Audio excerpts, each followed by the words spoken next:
Assalamualaikum warahmatullahi wabarakatuh. Selamat datang di channel Apoteker Oke.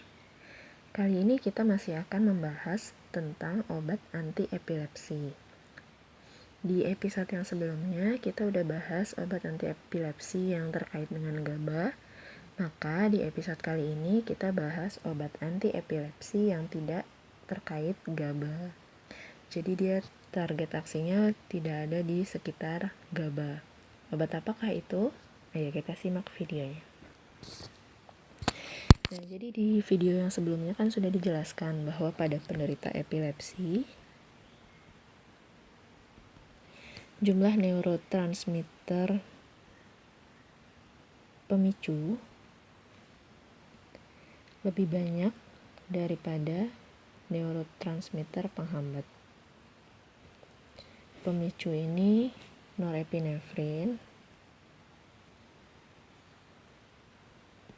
penghambat ini GABA. Kalau di episode sebelumnya kita bahas tentang yang penghambat, yang GABA.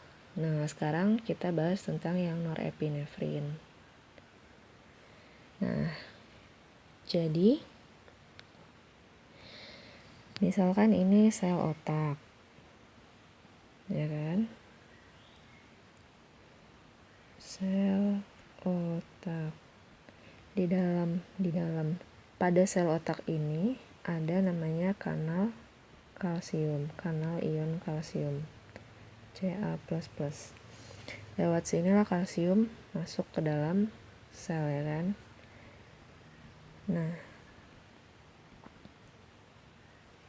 di dalam sel ini juga ada vesikel yang berisi neurotransmitter. Saya jelasin sini. Vesikel berisi, lebih tepatnya lagi neurotransmitternya adalah norepinefrin. Jadi vesikel ini berisi norepinefrin. Nah, dengan adanya Ca++ yang masuk, ya kan, vesikel ini dia jadi mengalami eksositosis. Eksositosis itu kira-kira gampangnya gini. Vesikelnya nempel di dinding sel. Kemudian dia membentuk bulatan gitu. Ya kan?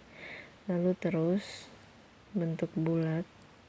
Ini kebuka nih ya. Nah, lalu norepinefrinnya keluar. Gitu kan? Lalu si vesikelnya yang kosong tadi udah kembali lagi. Ini vesikel kosong. Vesikel kosong karena tadi dia udah keluar neurotransmitter di dalamnya. Nah, udah keluar lah ini norepinefrin. Ya kan? Menyebabkan jumlah norepinefrin yang keluar di penderita epilepsi itu kebanyakan gitu. Nah, obatnya bekerja di mana? Kita punya obat namanya pregabalin. Meskipun namanya ada GABA-GABAnya, tapi dia nggak ada hubungannya sama neurotransmitter GABA. Dia ini kerjanya dengan mengikat kanal Ca+. Jadi ketika kanal Ca++-nya ini ketutup, Ca++ ini nggak masuk dong ke dalam sel otak, ya kan?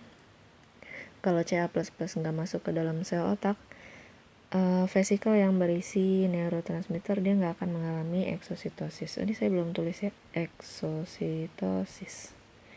Nah, karena dia tidak mengalami eksositosis, maka tidak ada pelepasan norepinefrin.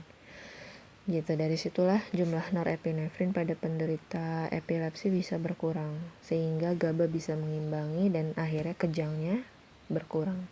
Kan yang bikin kejang itu karena ini ya, karena pemicunya lebih besar dari penghambat, dia jadi kejang, ya kan? Karena ini pemicunya udah nggak banyak amat, jadinya dia udah nggak kejang lagi.